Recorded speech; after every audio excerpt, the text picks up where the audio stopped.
Boa noite novamente. A graça de Deus continue sobre cada um de nós essa noite, amém? Muito bom que você está aqui, você que nos acompanha também pela internet, seja muito bem-vindo.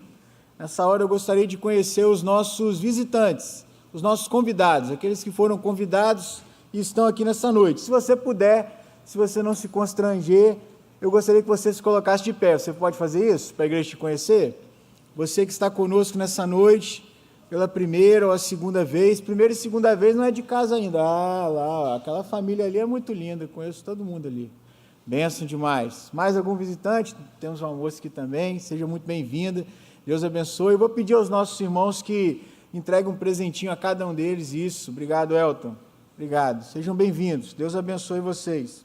Abra sua Bíblia, meu irmão, no texto de Marcos, capítulo 2, nós vamos ler do verso 13 até o verso de número 17, Marcos, capítulo 2, do verso 13 até o verso 17.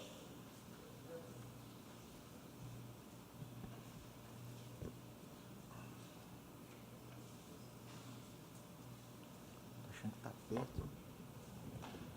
Não. Beleza. Obrigadão, Marcelo. Marcos, capítulo 2, do verso 13 até o verso 17.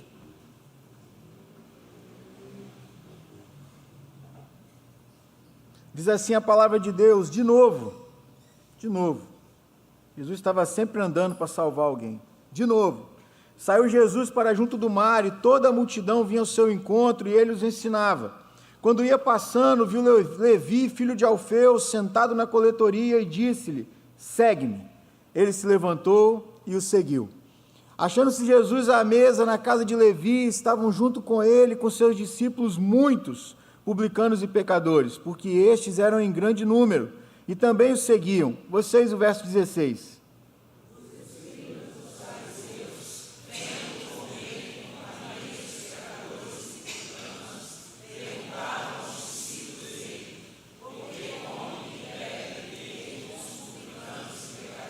Vamos ver juntos 17. Tendo Jesus ouvido isto, respondeu-lhes, os sãos não precisam de médico, e sim os doentes. Não vim chamar justos, e sim pecadores. Não vim chamar justos, e sim pecadores. Essa semana eu estava conversando com o Marcelo, dizia para ele, a gente pensando no culto dessa noite, falei, Marcelo, eu acho muito interessante pensar na reforma, porque a reforma traz várias reflexões para nós. Uma delas, talvez, o principal grito da reforma, o principal grito que ecoou quando Martinho Lutero, vamos dizer assim, se revolta contra o sistema de sua época, com a maneira de ser igreja de sua época, é o grito da graça. Naquele momento da história da igreja, a igreja ela estava tão chafurnada, ela estava tão misturada, ela estava tão corrupta, ela estava tão ensimesmada, que ela se esqueceu da graça. Ela não conseguia enxergar mais que o evangelho era para todos, ela não conseguia enxergar mais que a missão era de todos, que o sacerdócio era de todos, que a vida com Deus era para todos e de todos. Martinho Lutero, então, ele dá um grito de graça. Graça. A salvação não é para quem pode pagar. A salvação não é para quem nasceu nobre apenas. A igreja não é para aqueles que têm posição e que têm dinheiro na sociedade. As músicas não precisam ser cantadas numa linguagem que ninguém entende. A igreja precisa participar. A igreja é a igreja de todos. O grito da graça. E é interessante quando eu penso nisso e olho para esse texto de Levi, irmãos, a convocação que Jesus faz a Levi, é sobre isso que eu queria falar com você nessa noite. A convocação de Jesus, o chamado de Jesus a Levi, esse chamado também é um chamado de graça. É um chamado de graça para a vida de Levi, mas também é um chamado de graça para a minha vida e para a sua vida. Preste atenção nisso, tem 3 características o chamado de Jesus a Levi, e eu quero ver cada uma delas com você. O primeiro deles é que ele é um chamado incondicional, porque ele deriva da graça, ele é um chamado incondicional. O texto vai dizer no verso 13 e 14, de novo saiu Jesus para junto do mar, e toda a multidão vinha ao seu encontro, e ele os ensinava. Quando ia passando, viu Levi, filho de Alfeu, sentado na coletoria e disse-lhe: segue-me. Ele se levantou e o seguiu. É interessante isso, porque parece um movimento normal aqui. Parece algo que Jesus fazia corriqueiramente. Jesus fazia isso. Andava e uma multidão ia andando junto com ele, e aí de vez em quando, dos muitos que andavam com ele, ele chamava alguns, daqueles que queriam ser amigos, né? Porque você sabe, tem muita gente interessada no movimento. Tem um movimento ali, eu quero conhecer esse movimento, está fazendo barulho, está piscando luzinha. Eu falava isso para os irmãos da redenção e digo isso para vocês. A gente como ser humano adora coisa que faz barulho e acende luzinha. Fez barulho e piscou, vai ter gente perto. E o que estava acontecendo era Jesus. Jesus estava fazendo esse movimento. E aí todas as vezes que ele saía, uma multidão saía junto com ele. Parece um movimento normal. Jesus olha para aquele homem, ele está sentado na coletoria, ele era um fiscal da Receita, um cobrador de impostos, se a gente for traduzir isso para hoje. E Jesus fala assim: segue-me. E ele se levanta, o texto de Lucas vai dizer que ele deixou tudo e seguiu a Jesus. Mas o que é anormal nesse texto, pastor? O que você está querendo chamar a minha atenção? Eu quero chamar a sua atenção, porque se eu e você, como judeus naquela época, fôssemos escolher alguém para chamar, nós não chamaríamos Levi. Chamaríamos qualquer outra pessoa, qualquer outro escriba ou fariseu que estava acompanhando Jesus, mas não chamaríamos Levi. Levi não era alguém a se chamar, Levi não era alguém com quem se encontrar, Levi não era alguém com quem comer ou com quem conviver. Levi era um páreo na sociedade da sua época, Levi era um homem excluído, Levi não podia entrar no templo, Levi não podia ser visto com as pessoas não amavam Levi, as pessoas odiavam Levi. E é interessante, porque o nome Levi significa ajuntamento, aquele que ajunta. Mas se você olhar, por exemplo, aquela série The Chosen, revela isso de uma maneira muito interessante. Todas as vezes que o Levi daqui da Bíblia, ia sair da casa dele para ir para a coletoria, ele contratava um camarada para ele ir escondido na carroça do camarada. O cara colocava ele na carroça, fechava com uma lona e deixava ele na porta da coletoria. Por quê? Isso revela exatamente a vida de Levi. Levi não podia andar na rua. Levi era alguém odiado pela sociedade da sua época. Cobradores de impostos eram pessoas odiáveis para os judeus. Por quê? Porque eles eram judeus a serviço do Império Romano. Eles não eram assalariados, mas eles tinham dinheiro. Lembra de outro publicano chamado Zaqueu? O maioral da cidade. E o texto vai dizer que ele era de Lucas, vai dizer que ele era muito rico. Quando Zaqueu se converte, ele restitui quatro vezes mais, ele divide os seus bens com os pobres e ele continua o quê? Com dinheiro. Tamanha a riqueza de Zaqueu. Como que um judeu ia amar um cara desse? A gente é oprimido, a gente é machucado, a gente é maltratado pelo império, e você trabalha para o império. Quem escolheria Levi? Quem chamaria Levi? Que mestre judeu teria coragem de chamar Levi? Sabe qual era a oração que os judeus fariseus faziam na época de Jesus? Eles oravam assim: Senhor, muito obrigado, porque o Senhor não me fez mulher, porque o Senhor não me fez pecador, e porque o Senhor não me fez gentil nem publicano. Muito obrigado. Quem chamaria Levi? Será que Levi se assentaria na sua mesa? Levi, irmãos, não tem outra palavra para Levi. Levi era literalmente um ladrão. Extorquia dinheiro. Tirava o que era dos outros. E não tinha problema nenhum com isso. Agora, sabe o que é mais interessante? Isso era tão sério na cultura de Jesus, que se uma mulher se casasse com um homem, e aquele homem depois se tornasse publicano, cobrador de impostos, ela podia se separar dele. Olha como isso era sério. Jesus olha para esse cara, que ninguém quer estar com ele, Jesus olha para esse cara que eu e você não convidaríamos para a nossa mesa, nem sequer para um cafezinho, e Jesus olha para ele e diz: segue-me, segue-me. Jesus chama Levi, e esse chamado é um chamado da graça, porque para Jesus não importa o que Levi está fazendo, para Jesus não importa o que Levi é naquele momento, para Jesus não importa o que Levi roubou até agora, para Jesus não importa se Levi pode dar-lhe algo de volta, para Jesus não importa se Levi conhece ele, para Jesus não importa se Levi é justo, é pecador, se Levi é fariseu, ou se Levi é são, ou se Levi é doente, para Jesus não importa. O que importa para Jesus é que Jesus o ama, e Jesus quer chamá-lo, e é isso que é graça, irmãos. Graça é muito simples de entender. Graça é quando eu e você recebemos algo que a gente realmente não merece e nunca vai ser capaz de merecer. Algo que nós não pedimos, algo que nos foi dado por alguém que quis nos dar. A gente não podia pedir, mas Ele deu. Isso é graça. Isso é graça. Jesus trata Levi com graça.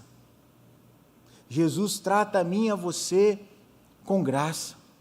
Quando Jesus olha para mim e para você, Ele sabe exatamente o que nós fizemos e somos até agora, mas preste atenção, Ele não está interessado nisso. Ele está interessado no que nós vamos ser a partir do momento que nos encontrarmos com Ele.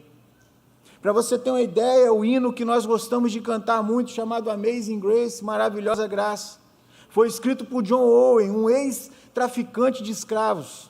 John Owen dizia assim: eu não sou o que eu sou, eu não sou o que eu gostaria de ser, eu não sou quem eu queria ser, eu não sou quem eu deveria ser, mas pela graça de Deus eu sou o que eu sou. Aquele homem foi resgatado, aquele homem que vendia escravos, aquele homem que vendia pessoas, foi transformado num dos maiores pregadores do Evangelho de seu tempo. Quem chamaria John Owen?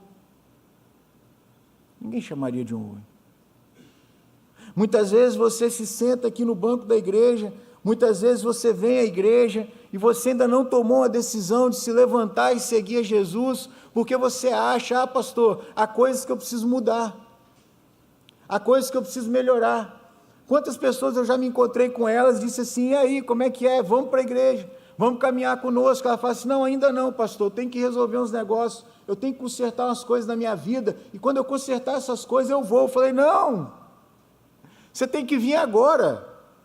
Jesus tem que consertar essas coisas junto com você, para Ele não tem problema. O que eu sempre digo a vocês? Deus não tem problema nenhum com a nossa feiura.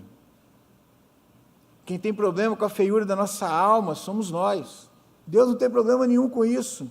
Ele olha para nós e Ele vê gente necessitada de perdão, Ele olha para nós e Ele vê gente necessitada de amor, Ele olha para nós e vê gente necessitada de graça, e Ele nos chama e Ele diz assim: segue-me. E muitas vezes eu e você, ao invés de fazer como Levi, a gente tem ficado sentado, a gente não tem se levantado e a gente não tem seguido Jesus, a gente tem usado o nosso pecado como desculpa, a gente tem usado os nossos erros como desculpa. Não, eu preciso melhorar. Jesus não te chamou para melhorar nada antes de te chamar para estar com Ele.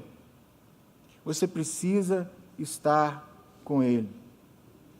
Jesus, é interessante que Ele faz um corte aqui das pessoas que andavam com Ele. Lá no final do texto, verso 17, Ele vai chamar alguns de sãos e outros de doentes. Quem são os sãos? Os sãos são aqueles que não precisam de médico, ok? E os doentes? Precisam de médico. Mas quem é que sabe quando precisa de médico? Você levanta um dia e fala assim: hoje eu preciso ir ao médico, hoje eu estou doente. Na maioria das vezes não é alguém que fala para você assim: cara, você está bem não, vai ver esse negócio aí. Muitas vezes nós achamos que somos sãos, quando na verdade estamos extremamente doentes.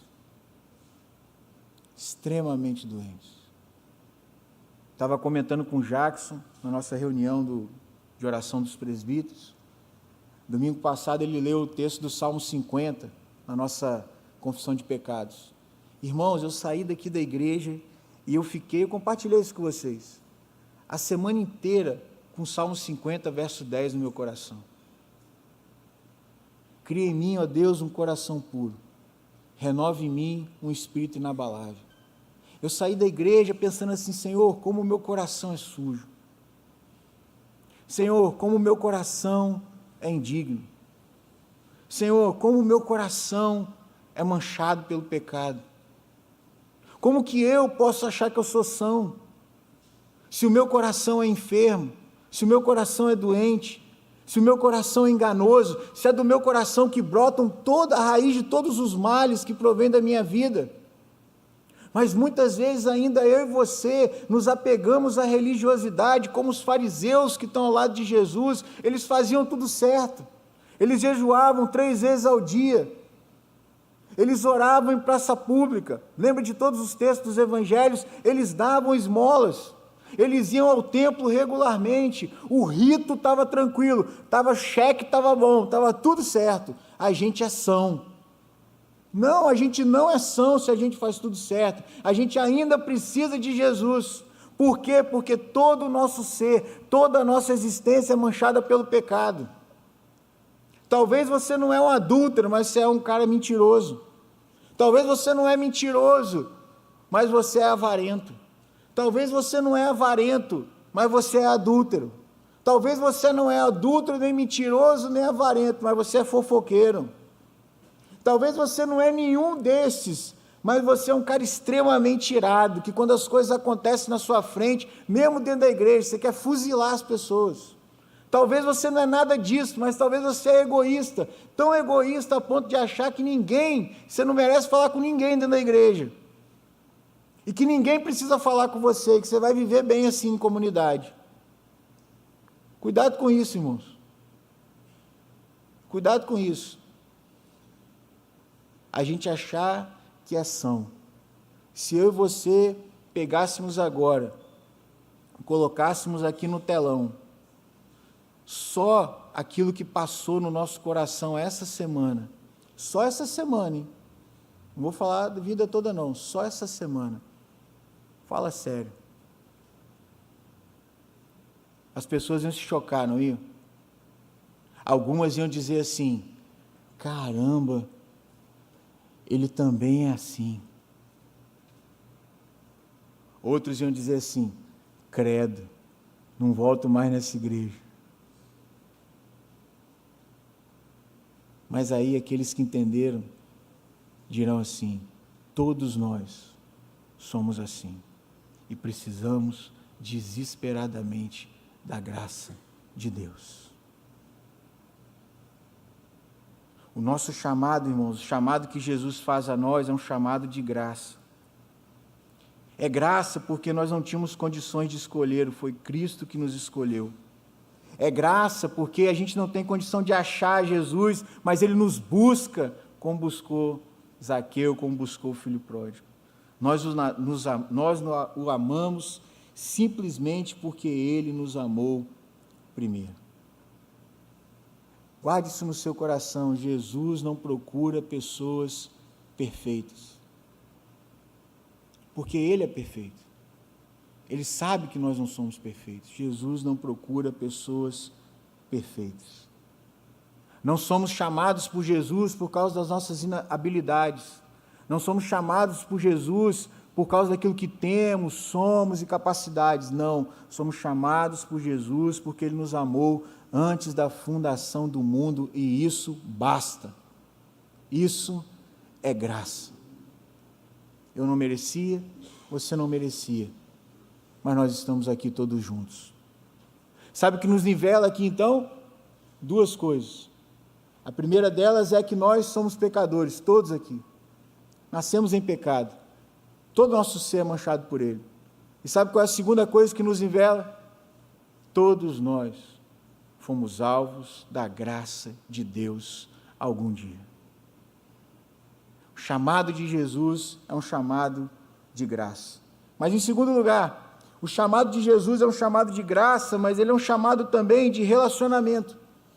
ele é chamado gracioso, mas ele também é um chamado relacional. Preste atenção no verso 14.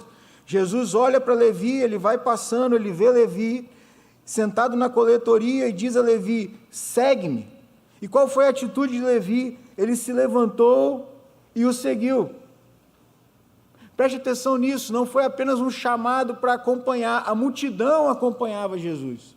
Já tinha gente ao lado de Jesus, já tinha gente andando, apertando Jesus, espremendo Jesus, estava tudo normal. O chamado para Levi é diferente. Levi, vem, está comigo, Levi. Vem para mim, Levi. Segue-me aqui, é a mesma expressão usada para os primeiros apóstolos, quando Jesus diz: vem e siga-me. É a ideia de estar com Jesus, não é a ideia de acompanhar, de ver, de olhar de longe, é a ideia de estar. Segue-me no texto é muito mais que acompanhar alguém com a intenção de saber onde ele está, é estar com Jesus. É o fato de que a partir do momento que eu e você seguimos a Jesus, nós estamos com Ele e Ele está conosco, e esse relacionamento precisa mudar a nossa vida. Esse relacionamento precisa fazer diferença em nós. Estar com Jesus precisa transformar algo em nós. É aquela ideia de que para uma nova fé é preciso uma nova vida. Não dá para você viver uma nova fé com uma vida velha. Não dá para você viver a vida velha com uma nova fé. Uma coisa não se encaixa na outra. O vinho não encaixa no odre velho, ele vai romper o odre. É preciso vinho novo, odres novos. O chamado de Jesus para nós, ele é um chamado relacional. Jesus convoca a mim e a você, primeiro para estarmos com Ele. E à medida que estamos com Ele, nós vamos sendo transformados à pessoa dEle. E é interessante isso aqui, irmãos, porque muitas vezes eu e você somos impacientes com aqueles que estão ao nosso lado. Somos impacientes com aqueles que se achegam à igreja. Eu estava conversando com um amigo ontem e dizia para ele isso. Muitas vezes a pessoa ela vem para a igreja e ela vem de um lugar que, cara, você nunca pisou lá. Ela usa um tipo de roupa que você nunca usaria. Ela usa um tipo de linguajar que você nunca usaria, porque você cresceu na igreja. E aí essa pessoa vem para estar conosco. Lembra, ele também é pecador, ele também foi alcançado pela graça, ele é seu irmão, ele também é filho de Deus. Mas aí a primeira coisa que a gente faz é querer mudar a pessoa. Cara, presta atenção, hein? Você não pode se vestir assim mais, cara, agora você é da igreja. Você não pode mais falar assim, sabe o quê? Agora você é da igreja. Você não pode. Ele não conheceu ninguém ainda, mas ele já não pode fazer um monte de coisa. Ele não pode ser quem ele é. E aí as pessoas continuam com essa ideia na cabeça de que eu preciso primeiro mudar para depois fazer parte da família de Deus. Isso é culpa nossa. E eu dizia para esse amigo o seguinte: quando Jesus confronta a mulher, ele não é um confronto, né? É um acolhimento àquela mulher adúltera, mas é um confronto também. A única palavra que Jesus dirige àquela mulher é: vá e não peques mais. A sua nova fé precisa de uma nova vida. Você não pode continuar vivendo do jeito que você está. Você já entendeu? Você vai morrer. Vá e não peques mais. Interessante. Aquela mulher era uma prostituta. Como as pessoas sabiam que ela era uma prostituta? Já parou para pensar nisso? Ela morava no lugar onde as prostitutas moravam. Não sei, vocês aqui talvez nunca tenham tido uma experiência dessa. Mas há um bairro em Campinas chamado Itatinga. E aquele bairro, ele é um bairro de prostituição. Você só tem algumas indústrias e todas as casas no Itatinga são casas de prostituição. Todas elas. Você anda na rua, no meio do dia, as mulheres estão seminuas e tal. E tragicamente eu tive que ir lá resgatar um filho que se perdeu. Por isso que eu conheço isso. Mas é trágico, é horrível. Aquela mulher muito provavelmente morava num lugar desse. Aquela mulher se vestia como uma prostituta. Aquela mulher usava adornos de prostituta. Aquela mulher se maquiava como prostituta. Jesus não disse para ela: vaze e troque de roupa, mulher. Jesus não disse para ela, vá e se vista melhor, mulher. Jesus disse, vá e não peque mais. Porque um coração convertido vai gerar um modo de se vestir convertido. Porque um coração convertido e rendido ao Senhor vai gerar um jeito de falar convertido e rendido ao Senhor. Porque um coração convertido vai gerar uma mente convertida que não vai mais querer pecar. Isso vai mudar a roupa, isso vai mudar a língua, isso vai mudar o gesto, isso vai mudar a maquiagem, isso vai transformar tudo. Tudo. Mas é a partir do estar com Jesus. Levi entendeu que o que Jesus tinha para ele era melhor. O texto de Lucas vai dizer que Levi se levantou e deixou tudo e seguiu a Jesus.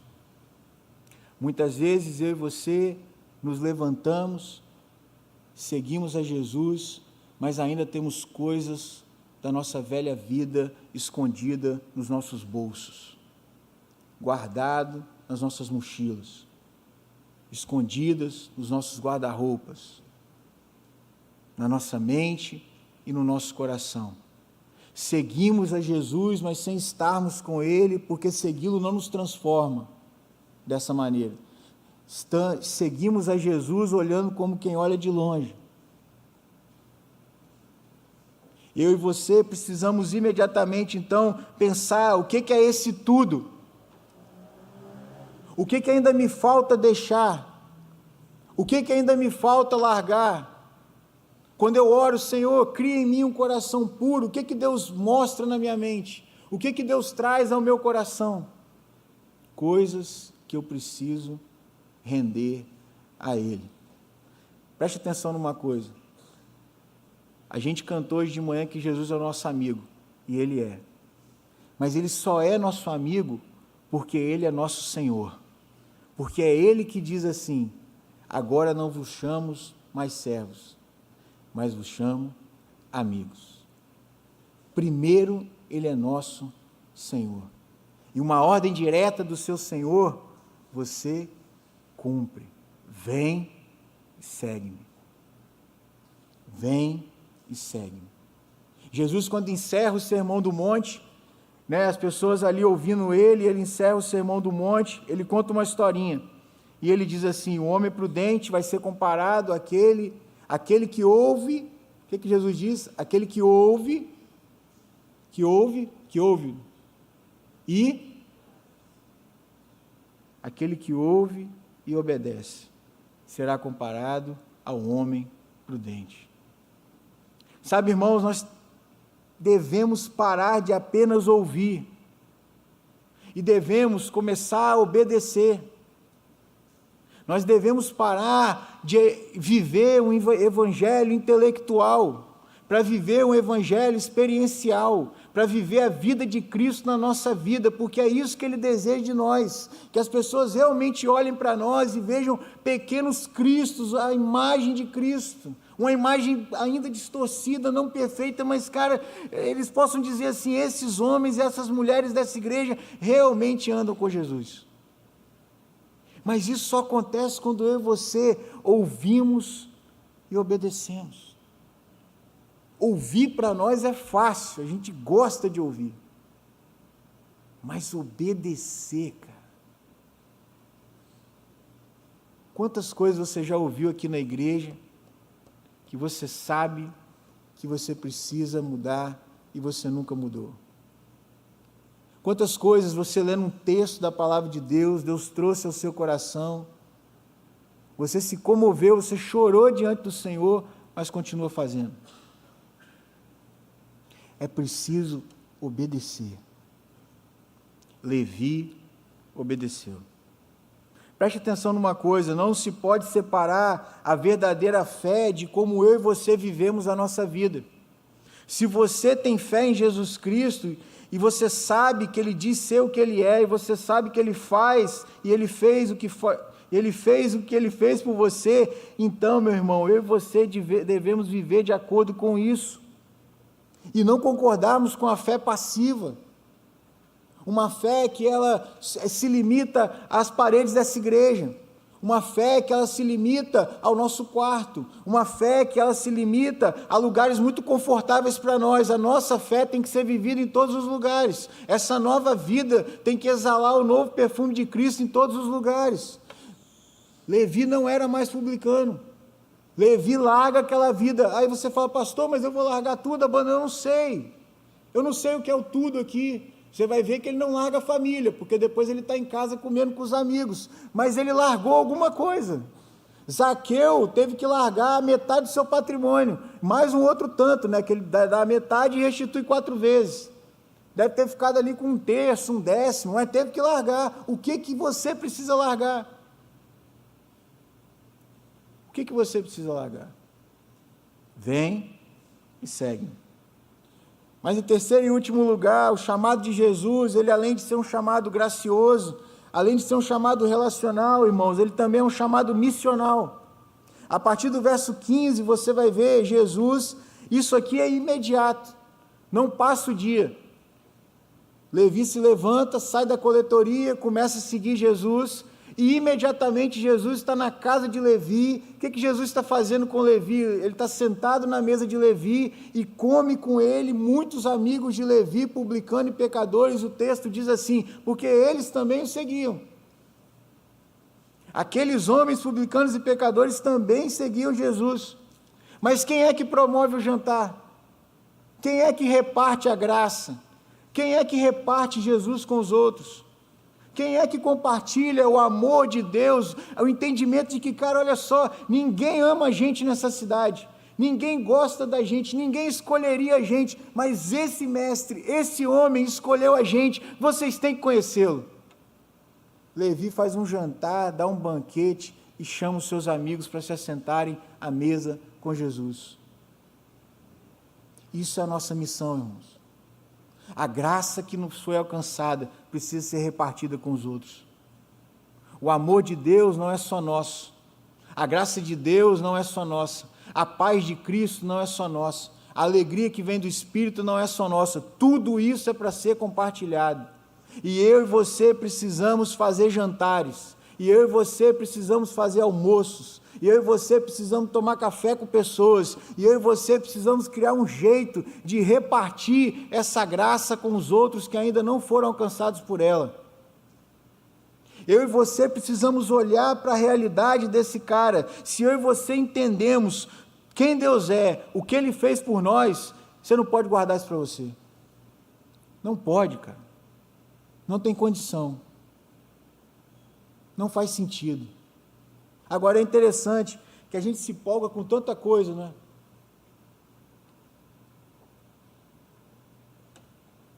A gente se empolga com tanta coisa. Você compra um carro novo e você achou o carro fantástico. E aí o cara pergunta assim, e esse carro aí, Ronaldo, é bom? Ah, cara, esse carro aqui, meu amigo, né? É bom demais. Começa a falar do carro. Aí você vai num restaurante. Rapaz, eu fui num restaurante essa semana, que coisa maravilhosa. E pá. Aí você vai para um hotel, irmão, tudo isso é lindo, e tudo isso é válido, eu faço isso. Só que quando a gente fala de compartilhar de Jesus com as pessoas, aí é muito difícil, Robin. É difícil por quê, cara? Por que é difícil? Por que é difícil se a gente cantar que no mundo a gente canta no mundo busquei, mas não encontrei? E não há nada melhor que o nosso Deus. Se não há nada melhor que o seu Deus, se Ele é tudo que você tem de melhor, cara, é isso que você vai compartilhar com as pessoas. Tudo que você tem de melhor. Agora preste atenção numa coisa.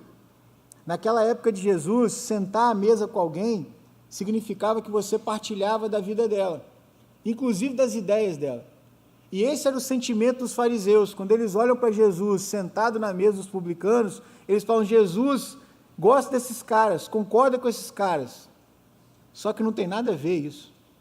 A resposta que Jesus dá a eles, olha, eu não vim chamar justos, eu vim chamar pecadores, eu não vim chamar sãos, eu vim chamar gente que é doente, eu não vim para os sãos, eu vim para os doentes, são os doentes que precisam de médico, e não os sãos, Qual é a ideia aqui, Dudu? Você que é médico. O médico, ele trata o doente, ok? Não é isso? Simples. Mas ele se contamina com a doença do doente? Vamos pensar assim numa linha reta. Não é para se contaminar, é para cuidar. Jesus está sentado naquela mesa, não é para se contaminar com ninguém. Jesus está sentado naquela mesa, não é para se tornar publicano. Jesus está sentado naquela mesa para que os publicanos se tornem gente sã. Para que os publicanos se tornem filhos de Deus. Cara, preste atenção nisso. Quantas vezes eu e você nos assentamos numa mesa e as pessoas daquela mesa não têm certeza de quem nós somos. Se nós somos de Cristo ou não. Levi se levanta, abandona sua vida, mas ele tem os amigos. Ele vai compartilhar Cristo com quem? Com os amigos. Qual a diferença agora? Ele não quer ser publicano mais. Ele quer que os amigos sejam discípulos de Jesus. O jeito de sentar na mesa tem que ser outro. A conversa na mesa tem que ser outra. Ah, pastor, mas a gente não vai... Cara, eu não estou falando dos outros, amigo. Os outros vão falar palavrão mesmo. Os outros vão contar piada ruim. Os outros vão beber até cair. Os outros vão fazer tudo que eles gostam de fazer. Cara, e deixa. São seus amigos. Você está ali para compartilhar o evangelho com ele, mas você não é mais assim. Você não pode mais fazer isso. Você não pode mais ser o cara que sai da mesa bêbado. Você não pode mais ser o cara que é chamado para contar as piores piadas. Você não pode ser o cara na empresa que é convocado para fazer o negócio escuso. Você não pode ser aquele cara que toda vez que tem que fazer um negócio esquisito, é você que chama, não, porque ele resolve. Você não mais. Porque é isso que impacta a vida dos outros. Eu me lembro de um amigo, pensa num cara ruim, cara. Sim, a gente era garoto, talvez a gente fizesse o Fundamental 2, eu acho hoje, né? Ensino Fundamental 2, 8ª série, 7ª série, 6ª série. Ele era muito meu amigo, até hoje, gosto muito dele, mas um cara ruim assim, ruim de... que o cara fazia tudo de errado. Tudo de errado. Era o cara mais bagunçado que tinha na sala. Uma vez até minha mãe falou assim, meu filho, não gosto muito de ser com esse menino. Evita. Eu falei, mas ele é meu amigo, mãe. Aí a nossa vida seguiu rumos diferentes.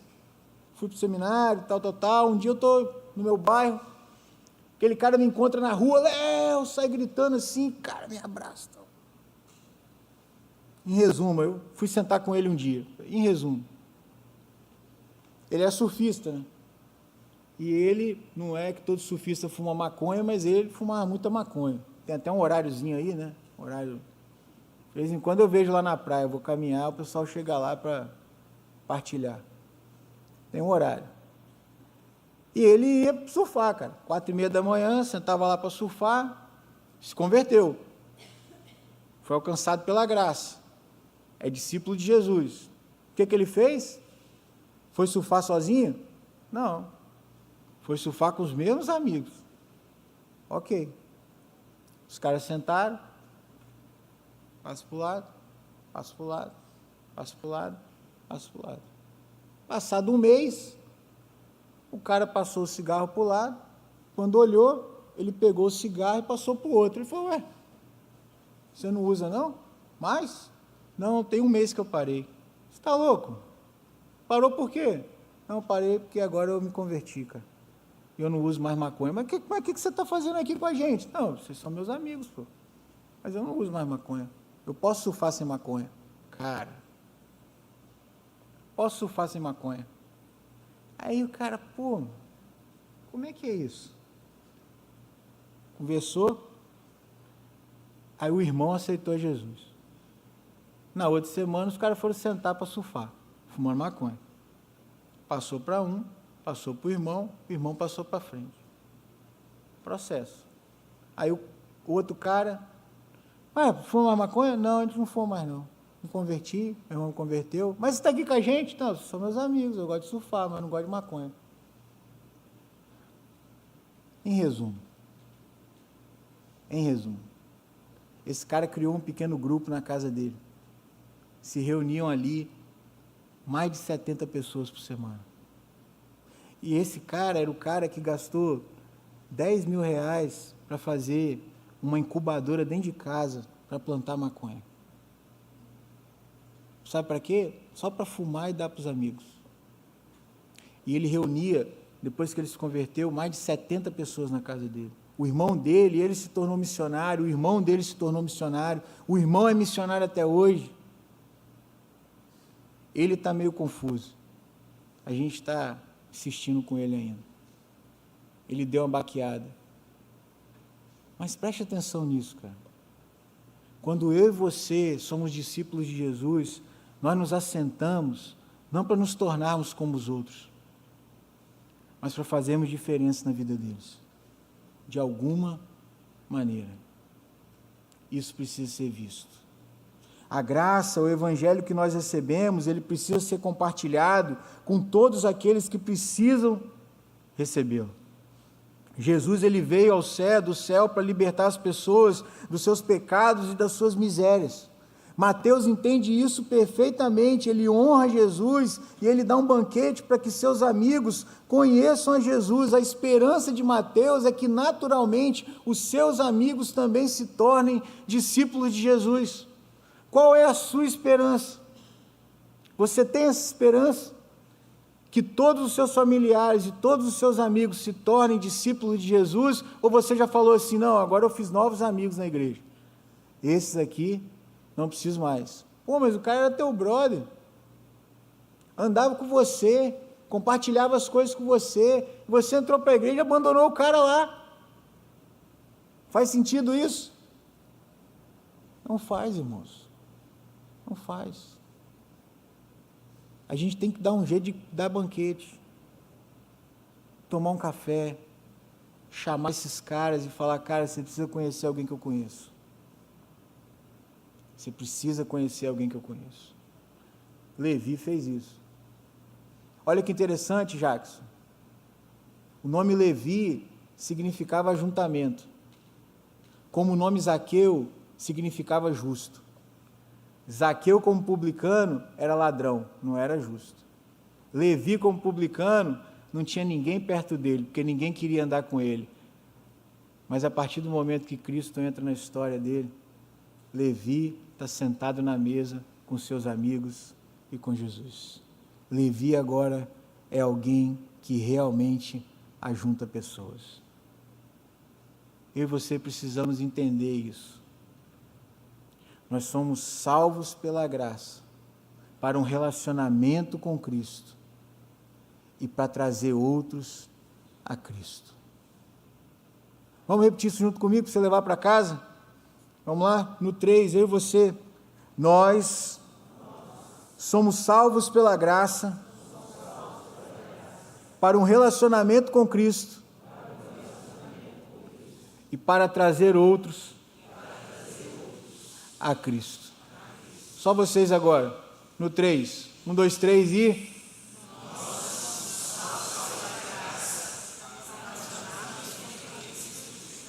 Vou ajudar.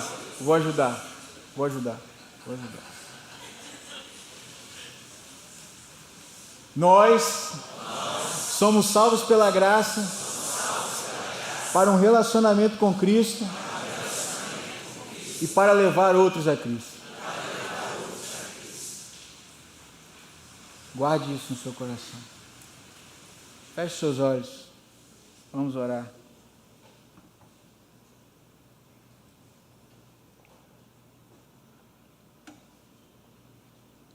Maravilhosa graça, Deus, que um dia nos alcançou. Se não fosse a graça do Senhor, Pai, que seria de nós? Que seria de Levi, né, Deus? Que seria de nós? Muito obrigado, Deus. Que um dia o Senhor nos olhou com todas as nossas imperfeições, todas as nossas misérias e mazelas, e o Senhor nos acolheu com um amor tão